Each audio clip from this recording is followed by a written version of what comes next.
Hello everyone. तो I hope कि आप सभी अच्छे होंगे, स्वस्थ होंगे, मस्त होंगे। तो आप सबको पता होना चाहिए कि हमारी पिछली क्लास में जो हमारा टॉपिक था वो क्या था।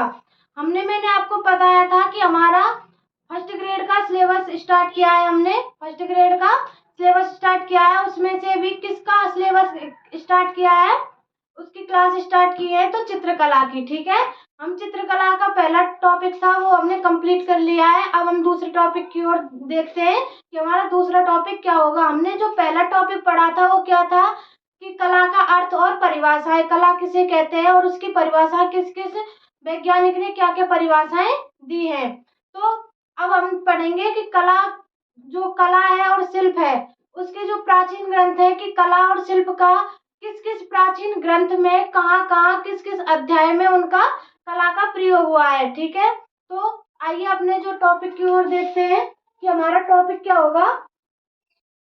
शिल्प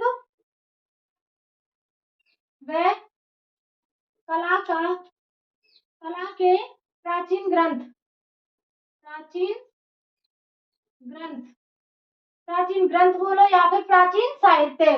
शिल्प व कला के प्राचीन ग्रंथ या साहित्य। सबसे पहले जो कला है या शिल्प है, इसका प्रयोग कहाँ पर किया गया था। इसका प्रयोग हुआ है चित्र सूत्र में। जो चित्र सूत्र है वो किसका भाग है, विष्णु धर्मोत्तर पुराण का। समझ में आ गई कि जो विष्णु धर्मोत्तर पुराण है उसका एक भाग है चित्र सूत्र, जो कौन से खंड में है, तीसरे खंड में। उसके भी जो चित्र सूत्र है उसका विष्णु धर्मोत्तर पुराण के कौन कौन से अध्याय से कौन से अध्याय तक उसका वर्णन है, ये आप सबको बताएंगे। तो देखिए, सबसे पहले लिखते हैं हमारा जो सबसे पहला टॉपिक होने वाला है, पहला पॉइंट होगा वो क्या होगा, चित्र सूत्र। चित्र सूत्र, चित्र सूत्र में कहाँ कहाँ चित्रकला का वर्णन हुआ है इसके बारे में देखेंगे। तो सबसे पहले जो चित्रकला है, सॉरी चित्र सूत्र है, चित्र सूत्र विष्णु धर्मोत्तर पुराण का ग्रंथ है। ठीक है, जो विष्णु धर्मोत्तर पुराण है उसका एक भाग है, वो भी कौन से खंड में, तृतीय खंड में। ठीक है, तो लिखिए यह विष्णु धर्मोत्तर पुराण, विष्णु धर्मोत्तर पुराण के तृतीय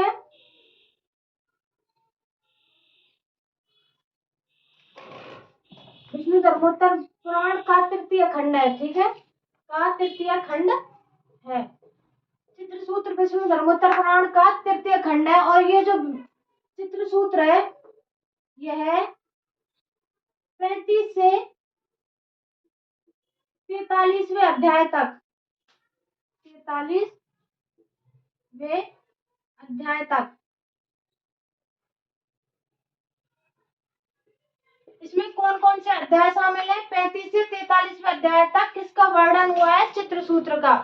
जो विष्णु धर्मोत्तर पुराण का 35 से 43वां अध्याय है, वहां किसका वर्णन है, चित्र सूत्र का। और चित्र सूत्र जो विष्णु धर्मोत्तर पुराण का कौन सा खंड है, तृतीय खंड। समझ में आ गई ना। अब देखिए जो ये चित्र सूत्र है, इसमें इसमें चित्रकला, चित्रकला, मूर्तिकला व वास्तुकला, चित्रकला, मूर्तिकला व वास्तुकला तीनों का विवेचन है। ठीक है, विवेचन है किसमें, चित्र सूत्र में। जो चित्र सूत्र है उसमें सिर्फ कला का ही नहीं, जिसमें चित्रकला का ही नहीं बल्कि मूर्तिकला और वास्तुकला का भी विवेचन किया गया है। किसमें, चित्र सूत्र में। इसके बाद में हम देखेंगे कि जो चित्रकला है इसका वर्णन चित्र सूत्र के कौन कौन से अध्याय तक है। ठीक है, इसके बारे में थोड़ी सी जानकारी देते हैं। तो देखिए चित्र सूत्र के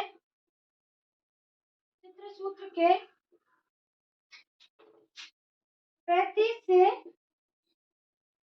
43वें अध्याय तक, अध्याय में 35 से 43वें अध्याय में चित्रकला के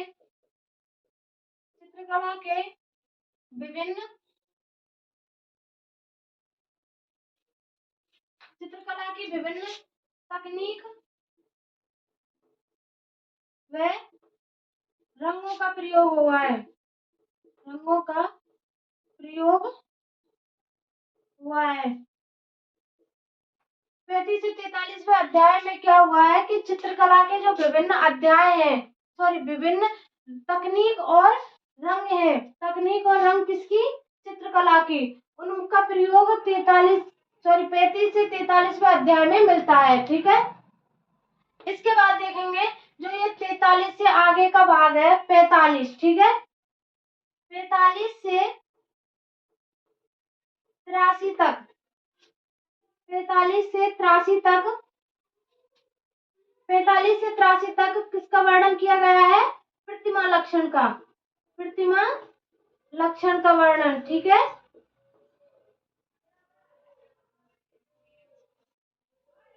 ठीक है, 45 से 43वें अध्याय तक किसका वर्णन मिलता है?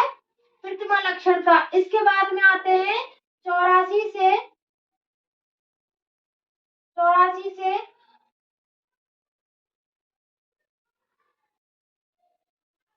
96 तक,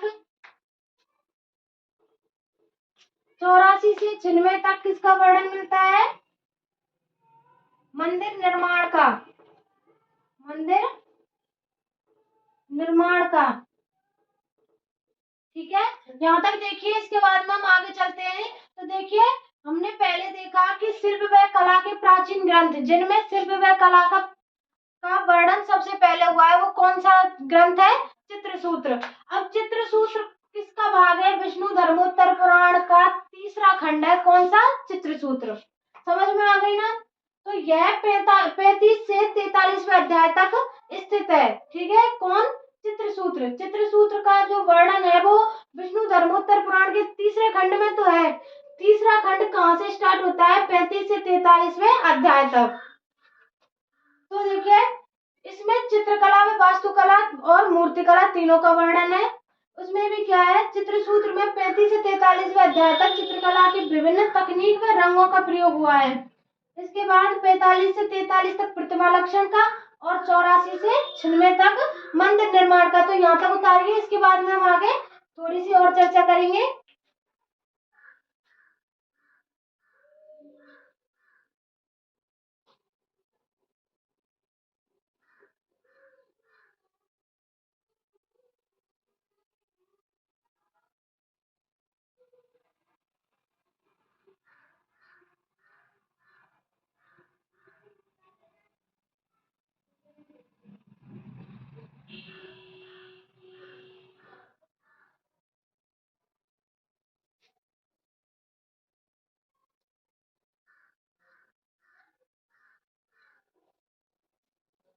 देखिए, यहाँ पर क्या है? 44। ठीक है, 44 से 85, है ना? तो 44 से 85 तक किसका वर्णन है? प्रतिमा लक्षण का। और यहाँ पर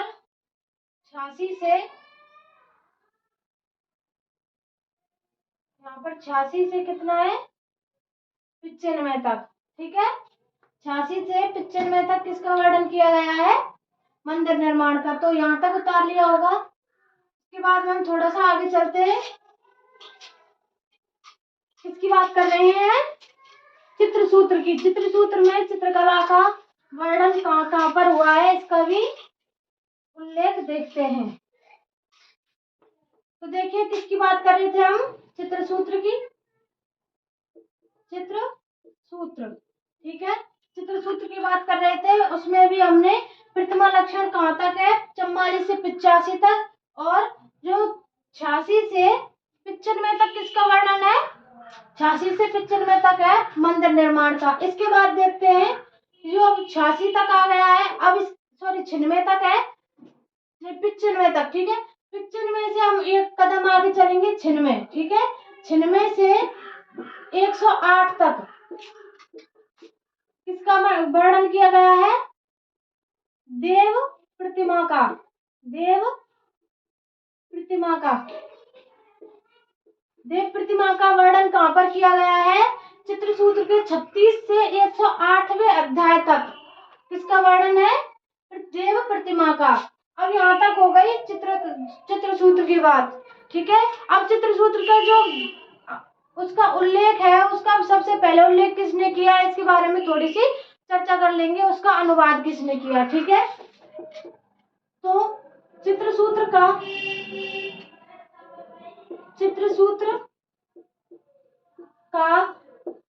सबसे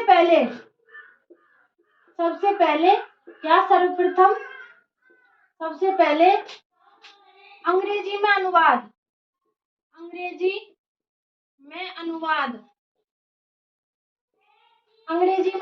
किसने किया था? डॉक्टर स्टेला क्रैमरिस ने। किसने किया? डॉक्टर स्टेला क्रैमरिस ने किसमें अनुवाद किया? अंग्रेजी में। किसका? चित्रसूत्र का। आगे समझ में। अब यहाँ पर देखें कि डॉक्टर स्टेला क्रैमरिस ने सबसे पहले इसका अंग्रेजी में अनुवाद किया, लेकिन दूसरी बार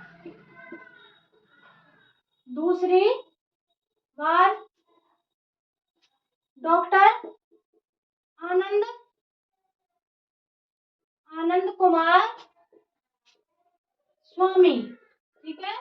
डॉक्टर आनंद कुमार स्वामी ने दूसरी बार अंग्रेजी में अनुवाद किया। किसका किया? चित्रसूत्र का। समझ में आ गई ना। सबसे पहले इसका जो अंग्रेजी में अनुवाद है वो किसने किया? डॉक्टर स्टेला क्रैमरिस ने। दूसरी बार किसने किया? आनंद कुमार स्वामी ने, वो भी किसने किया? अंग्रेजी में, ठीक है। यहाँ तक समझ में आ गई ना। तो देखिए, ये हो गई इसकी चित्रसूत्र की किसके बारे में चर्चा की हमने? अनुवाद के बारे में, कि इसका अनुवाद सबसे पहले किसने किया, किस भाषा में किया। अब देखिए, जो ये चित्रसूत्र है, इसके कितने भाग हैं? चित्रसूत्र 9 भागों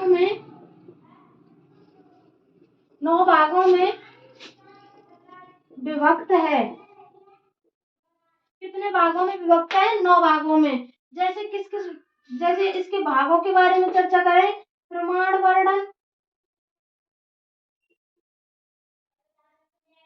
वर्णन किया गया है, ठीक है।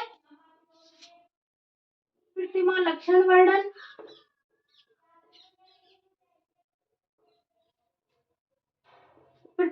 वर्णन, सामान्य वर्णन,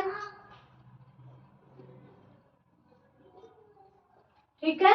ऐसे इसमें जो इसके 9 भाग है, उनमें किस किस का वर्णन किया है? प्रतिमा लक्षण और प्रमाण वर्णन, सामान्य वर्णन, ऐसे कई और वर्णन है, उनका प्रयोग किया गया है, इसका वर्णन किया है, ठीक है। तो यहाँ तक देख लीजिए। और हाँ, एक बात और, जो ये चित्रसूत्र है उसमें हमने देखा कि 3 कलाओं का विवेचन किया गया था। कौन कौन सी थी? मूर्तिकला, वास्तुकला और चित्रकला। अब इनमें से भी सर्वोपरि कौन सी कला है? चित्रकला। आप याद रखना कि सर्वोपरि कौन सी है? चित्रकला। इसमें चित्रकला को सर्वोपरि माना है या फिर सर्वोच्च स्थान दिया गया है? सर्वोच्च स्थान दिया गया है,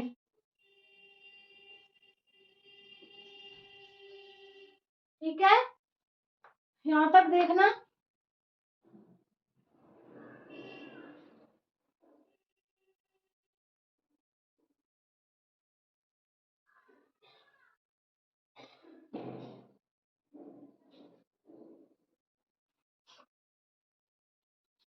तो देखिए, ये हमने कर लिया आज।